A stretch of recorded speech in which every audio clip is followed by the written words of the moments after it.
अस्सलाम वालेकुम। मैं हूं राना दान शबीर खान और आप देख रहे हैं नवाए फिक्र। बलोचिस्तान में 25 अगस्त की शब बलोच लिबरेशन आर्मी के मजीद ब्रिगेड ने नवाब अकबर बुगटी की 18वीं बरसी पर 18 फौजी और 38 आम शहरी शहीद किए, जिनका तल्लक पंजाब से है। और मजीद ब्रिगेड ने अपने इस ऑपरेशन का नाम ऑपरेशन हैरोफ रखा था।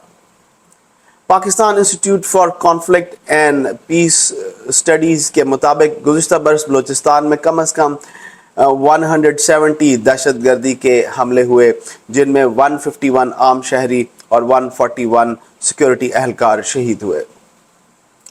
मैंने 1993 में बलूच रेजिमेंट में कमीशन लिया और मैंने एक तवील अरसे तक बलूचिस्तान में नौकरी भी की। वैसे भी इन्फेंट्री का कोई भी ऑफिसर जो है उसे कोयटा ज़रूर जाना पड़ता है, क्योंकि हमारे दो स्कूल, जिसमें सबसे बड़ा school of infantry and tactics है और फिर command and staff college Quetta, वो वहाँ पर मौजूद है। मैं आज बलूचिस्तान का मसला जिस एंगल से डिस्कस करूँगा वो आपको किसी भी बड़े से बड़े सेलिब्रिटी टीवी एंकर के प्रोग्राम में नहीं मिलेगा। And to start with, Balochistan के 100% मसाइल की वजह सिर्फ और सिर्फ बलोच सरदार हैं। मैं दोहरा देता हूँ, बलूचिस्तान के 100% मसाइल की वजह सिर्फ और सिर्फ बलोच सरदार हैं। और फिर हिंदुस्तान भी इस बहती गंगा में खूब हाथ धोता है। मैंने अपनी यूनिट के साथ बलूचिस्तान में सेंसस, इलेक्शंस और आईएस ड्यूटीज़ की हैं। मैं आपको एक कहानी सुनाता हूं जो शायद मैंने कुछ अरसा पहले भी आपको अपने एक व्लॉग में सुनाई थी कि हम सेंसस करवाने के लिए डेरा मुराद जमाली जब गए तो वो सेंसस जो है वो जो स्कूल टीचर्स और पाकिस्तान आर्मी के जवानों की जो है वो कोलैबोरेशन के साथ होना था। हर फौजी के साथ एक स्कूल टीचर ने होना था, दोनों के अलग-अलग फॉर्म थे, वो उन्होंने फिल करने थे। तो हमें वहाँ जाकर डेरा मुराद जमाली में पता चला कि जनाब जो हाई स्कूल टीचर्स हैं वो अपना नाम नहीं लिख सकते। डेरा मुराद जमाली में हाई स्कूल टीचर्स अपना नाम नहीं लिख सकते। अभी आप अंदाज़ा करें कि जो जमाली फैमिली है वहाँ का आपको एक पाकिस्तान में वज़ीर आज़म, बेतहाशा चीफ मिनिस्टर्स और हर फेडरल कैबिनेट में उनका कोई ना कोई मिनिस्टर आपको ज़रूर मिलेगा। वहाँ जमाली सरदार साहब से भी मुलाकात हुई और उनसे मुलाकात के बाद पता चला कि जमालियों के एचएसएन कॉलेज में कोटे हैं, यानी कि हर सरदार फैमिली का कोटा है एचएसएन कॉलेज में, और उनके बच्चे एचएसएन कॉलेज में पढ़ते हैं और उसके बाद वो पढ़ने के लिए बाहर ममालिक में चले जाते हैं, जिनमें जहाँ से वो बड़ी बड़ी डिग्रियाँ लेकर आते हैं। एक बात आपने और सुनी होगी कि ये बलोच सरदार जो हैं, अगर आप उनमें से किसी का इंटरव्यू सुने तो वो बलोचिस्तान में फ़ौजी छावनियों के बहुत ख़िलाफ़ हैं कि जनाब ये नाके लगाते हैं, मेरी ज़मीन पर मुझसे पूछते हैं कि तुम कौन हो। अभी वो इसके बेसिकली ख़िलाफ़ क्यों हैं, उसकी वजह क्या है? जब भी कहीं फ़ौजी छावनी बनती है तो सबसे पहले वहाँ सड़क बनेगी और सड़कों का एक नेटवर्क बनेगा। 5, 10, 15 हज़ार फ़ौजियों के लिए रोटी, पानी और आम ज़रूरियात ज़िंदगी की चीज़ें भी चाहिए। और जो ठेकेदार है वो आलू, टमाटर, गोभी, दूध, इन तमाम चीज़ों के लिए लोकल फार्मर्स के पास जाएगा। और होगा क्या कि लोकल फार्मर से सरदार साहब की गिरफ्त ख़त्म हो जाएगी। लोकल फार्मर पे जो रेट का कंट्रोल सरदार साहब का है या वो जो भत्ता लेते होंगे वो उनको आना बंद हो जाएगा। और फौजी जो सबसे ख़तरनाक काम करते हैं वो ये कि हर कैंटोनमेंट में जाकर आर्मी पब्लिक स्कूल खोलते हैं, जिसमें वो लोकल सिविलियंस बच्चों को भी एडमिशन देते हैं ताकि कुछ फंड्स जनरेट किए जा सके।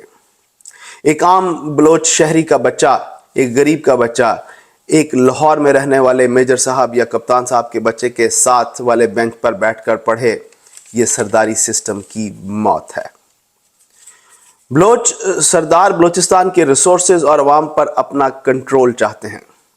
अब अगला ड्रामा बलोच सरदारों का क्या है कि बलोचिस्तान के नेचुरल रिसोर्सेज पर सिर्फ और सिर्फ बलोचों का हक है, यानी वो अपनी रॉयल्टी मांगते हैं जो सिर्फ और सिर्फ सरदार की जेब में जाती है और उसका हिस्सा गरीब बलोच तक कभी नहीं पहुंचता। अब जब आप कॉलेज नहीं खुलने देंगे, स्कूल नहीं खुलने देंगे, बलोचिस्तान को इलिटरेट रखेंगे, तो बलोचिस्तान में डेवलपमेंट वर्क के लिए इंजीनियर्स और टेक्नीशियंस तो फिर बाहर से ही आएंगे।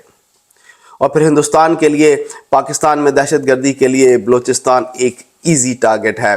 ईरान और अफ़गानिस्तान की सरहद साथ लगती है और वो वहाँ से दहशतगर्दों को भेजता रहता है बलोचिस्तान में अनस्टेबिलिटी को कायम रखने के लिए।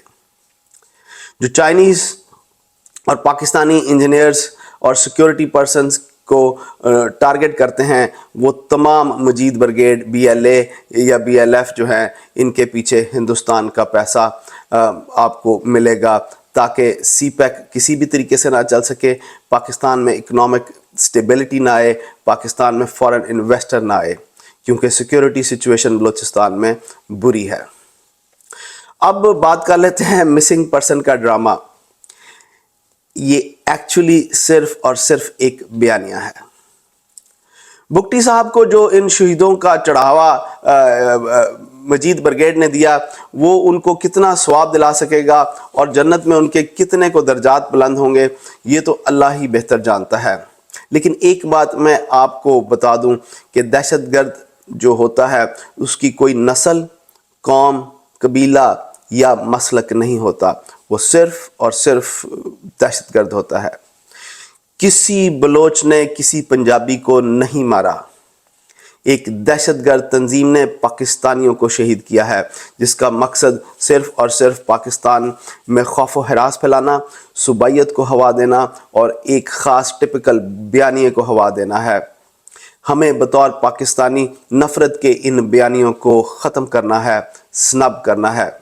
बलूचिस्तान के हकूक़ के नाम पर, मिसिंग पर्सनस के नाम पर पाकिस्तान के ख़िलाफ़ और पाकिस्तान आर्मी के ख़िलाफ़ प्रोपेगेंडा करने वाली इन मशीनों को, जो कि सियासतदान के रूप में हैं, जो सरदार के रूप में हैं, जो किसी कैमरे के पीछे बैठकर व्लॉग करते हैं या टीवी पर बैठकर चंद लाइक्स और सब्सक्रिप्शन लेने के लिए बातचीत करते हैं, उन सब को स्नब करना है और काउंटर करना है बतौर पाकिस्तानी। ये आपका फ़र्ज़ है।